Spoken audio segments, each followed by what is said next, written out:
अस्सलाम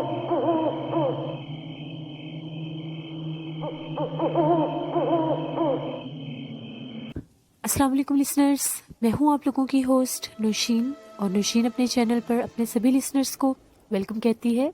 लिसनर्स, कैसे हैं आप सब, और मेरे चैनल की winter special horror story season को कितना एंजॉय कर रहे हैं? अपना फीडबैक मुझे ज़रूर दें। आज आप लोगों के लिए मैं एक और बहुत ही दिलचस्प खौफनाक कहानी लाई हूँ। ये खौफनाक कहानी मेरी अम्मी ने मेरे साथ शेयर की है, और ये खौफनाक कहानी उनके एक गांव की है जहाँ पर उनके मामू रहते थे। 30 चक, रियासत बहावलपुर का ये एक गांव है 30 चक, और इसका अपनी प्रीवियस स्टोरी में भी मैं काफ़ी दफ़ा जिक्र कर चुकी हूँ, जहाँ पर मेरी अम्मी के मामू रहते थे जो कि अपने वक्त के जाने माने आमिल थे।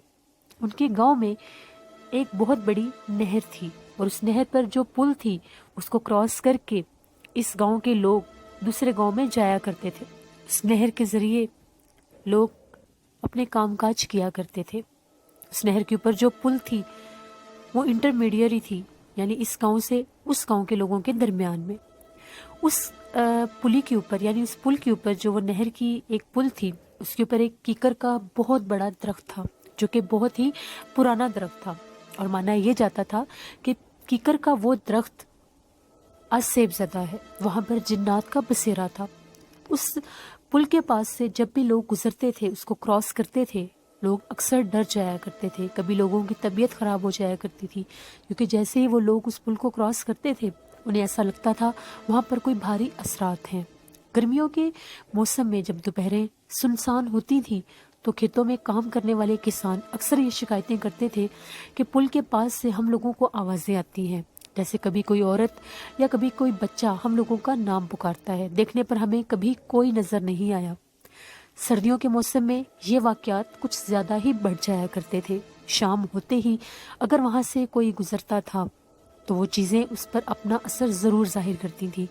इसी तरह सर्दियों का ही मौसम था, और वहाँ पर सर्दी बहुत ज़्यादा होती है क्योंकि वो रेतले इलाके हैं, रेगिस्तान है, जहाँ दिन के वक्त मिट्टी जो रेत है वो काफ़ी गर्म होती है और रात के वक्त वो बहुत ठंडी हो जाती है। लेकिन सर्दियों में वहाँ पर सर्दी शहरों की निस्बत ज़्यादा होती है। खुले खुले मैदान, खुली खुली सड़कें, सब्ज़ा नहरें, इस वजह से वहाँ पर ठंड काफ़ी होती है। उस नहर को मैंने भी देखा हुआ है, वो बहुत बड़ी नहर है, और उस नहर को दोनों साइडों से दरख्तों ने घेरा होता है, यानी दरख्तों की छाँव उस नहर के ऊपर होती है। उसके दरमियान में ही वो पुल है जिसको क्रॉस करके लोग दूसरे गांव में जाते थे। एक दफ़ा ऐसा हुआ कि अम्मी के जो मामू थे, नाना अबू, उनके पास दूसरे गांव से कुछ मेहमानों ने आना था। उनको कोई बच्चा बीमार था, उसको दम करवाने आना था। 9 चक से वो लोग इधर 30 चक में आ रहे थे। उस पुली को क्रॉस करके उन लोगों को आते आते देर हो गई। उन्होंने आकर ये सारा वाक़या नाना अबू को बताया। तो कहते हैं कि जब हम अपने घर से निकले, किसी वजह से हम लोग लेट हो गए। हम लोगों के पास लालटेन थी, लालटेन को लिए जब हम लोग नहर के करीब आए तो दूर से ही हम लोगों को ऐसा लगा कि दरख्त के पास कोई बैठा है। हम लोगों को समझ नहीं आई कि इतनी सर्दी में दरख्त के पास कौन बैठा है। इस तरह से महसूस हो रहा था कि कोई औरत है, और वो काफ़ी बूढ़ी लग रही थी क्योंकि वो खांस रही थी। हैरत की बात ये थी कि इतनी ठंड में वो उस दरख्त के नीचे बैठी थी।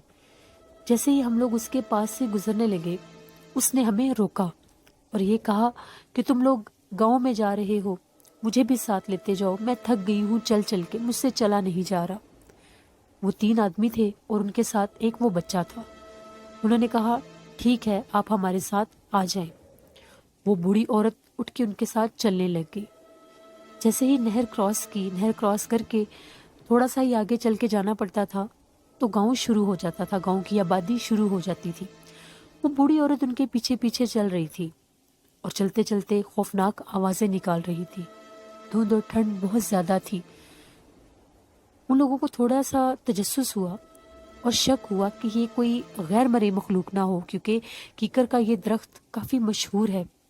जब उन लोगों ने पीछे पलट कर देखा उनके पीछे कोई चीज़ नहीं थी। वो लोग हैरान हो गए कि अभी जो बूढ़ी औरत हम लोगों के पीछे चलती हुई आ रही थी वो कहाँ गई। अभी वो लोग उसको देख ही रहे थे लालटेन की रोशनी में, दूर दूर तक कहीं कोई चीज़ नज़र नहीं आई। जैसे ही वो लोग पलटे, उनके आगे एक काले रंग की बकरी चलती हुई जा रही थी। वो बड़े हैरान हुए कि ये बकरी कहाँ से आ गई है। वो बकरी बिल्कुल छोटी सी थी। उनमें से एक आदमी ने ये कहा कि हो सकता है गांव के लोग बकरियों को घास वगैरह खिलाने के लिए लेकर आते हैं, तो किसी बकरी का कोई बच्चा रह गया होगा। मैं इसको उठा लेता हूँ और आगे आगे गांव में जाके हम इसको आबादी में छोड़ देंगे, ये अपने घर चला जाएगा। उसने उस बकरी के बच्चे को उठाकर अपने शोल्डर्स के ऊपर बिठा लिया, उसकी दोनों टांगे आगे करके उसको पकड़ लिया। बाकी जो दो लोग और वो बच्चा था वो उनके साथ ही चलते जा रहे थे। थोड़ी ही देर के बाद वो जो बकरी उस आदमी ने उठाई थी वो लटकने लगी, लटक के बहुत भारी हो गई और बिल्कुल नीचे आने लगी। उसने देखा कि ये तो छोटी सी बकरी थी, इतनी भारी कैसे हो गई है। फिर उसने थोड़ी सी और खींच के ऊपर की कि हो सकता है मुझसे सही तरह से पकड़ी ना जा रही हो, ठंड बहुत ज़्यादा है। देखते ही देखते वो इतनी लंबी हो गई, ऐसा लग रहा था कि बहुत भारी चीज़ है। उसने अपने साथ चलते आदमियों को कहा कि रुको ज़रा, ये बकरी तो बहुत ही भारी हो गई है। जैसे उन लोगों ने लालटेन की रोशनी में देखा तो बकरी का जो पिछला धड़ था वो उसी जगह पर पड़ा हुआ था। उसकी गर्दन और आगे वाले जो बाजू थे वो उस आदमी के शोल्डर्स के ऊपर थे और वो बहुत ज़्यादा आगे आ चुका था। जब उन्होंने ये मंजर देखा उनकी चीखें निकल गई। उसने फ़ौरन अपने गले से उठाकर उस चीज़ को दूर फेंका। जैसे उन्होंने उस चीज़ को फेंका, एक खौफनाक चीख की आवाज़ आई और वो चीज़ गायब हो गई। वो लोग बहुत ज़्यादा खौफजदा हुए, भागते भागते गांव में पहुंचे कि हम लोगों की जान किसी तरह से बच गई है। नाना अबू के पास आए। उस टाइम तक रात के 8 बज चुके थे। गांव में रात के 8 बजे का टाइम भी काफ़ी ज़्यादा माना जाता है। नाना अबू के पास आए, नाना अबू से दम करवाया। उस बच्चे के ऊपर भी किसी ऐसी ही चीज़ों का असर था। नाना अबू ने दम किया। फिर उन लोगों ने नाना अबू को सारी बात बताई कि हम लोगों के साथ ये हादसा हुआ है। नाना अबू ने उनको बताया कि सारा गांव जानता है, इस तरफ वाला भी और उस तरफ वाले भी, कि ये जो कीकर का दरख्त है यहाँ पर खौफनाक जिन्नात का बसेरा है। फिर आप लोग रात के टाइम मगरिब के बाद आने का रिस्क क्यों लेते हैं। फिर उन्होंने नाना अबू का जो मेहमान खाना था वहीं पर रात गुजारी और सुबह डरते डरते उसी पुली के पास से अपने गांव वापस चले गए। एक दफ़ा हम लोगों के कज़न ही हैं, कराची में होते हैं, उनका मेरी खाला के ही बेटे हैं, वो गांव में आए हुए थे। उनकी नेचर थोड़ी अजीब सी थी, यानी वो किसी की बात नहीं मानते थे, अपनी मर्जी करते थे। नाना अबू ने उन्हें बताया हुआ था कि रात के टाइम इस पुली को क्रॉस करके दूसरे गांव में नहीं जाना। जब उस पुली को क्रॉस करते थे आगे चक 88 भी आता था, 9-10 चक के बाद चक 88 भी था और चक 88 बहुत ज़्यादा हॉन्टेड गांव है। उस पर मैंने बहुत सी ऑलरेडी आप लोगों के साथ खौफनाक कहानियाँ शेयर की हैं। फयाज भाई उनका नाम था। उन्होंने नाना अबू की बात को मजाक समझा और ये कहा कि मैं इन चीज़ों पर यकीन नहीं करता, ये गांव के पुराने जो लोग होते हैं ये इनकी कहावतें होती हैं कि जिन्नात होते हैं, चीज़ें होती हैं, कोई चीज़ भी नहीं होती। वो आराम से उठे। 10 बजे का टाइम था। उनके दिल में ख्याल आया कि मैं चक 88 जाता हूँ अपने कज़नों के पास। बिन बताए घर से निकल पड़े और उनके पास सिर्फ एक टॉर्च थी।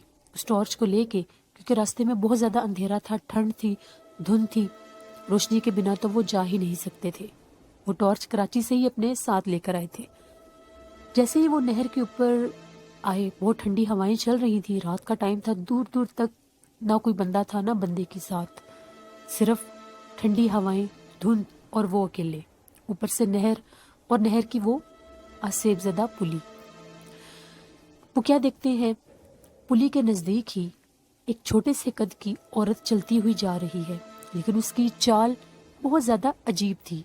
वो बड़े हैरान हुए कि ये क्या चीज़ चलती हुई जा रही है। वो इस तरह से चल रही थी जिस तरह से उछलती है और हुलिये में वो एक औरत लग रही थी, क्योंकि उसका लिबास औरतों वाला ही था और सर पे दुपट्टा भी था। उछलती उछलती वो उस पुली के पास गई और जाके कीकर के उस दरख्त के नीचे खड़ी हो गई।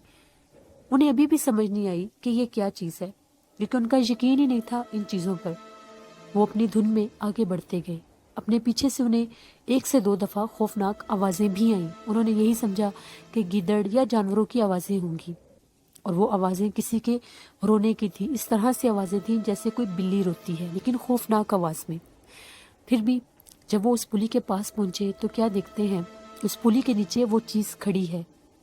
تھوڑا سا وہ رکے, اس پر جیسے انہوں نے روشنی ڈالی, وہ چیز جو تھی وہ درخت کے تھوڑا سا سائڈ پر ہوگی.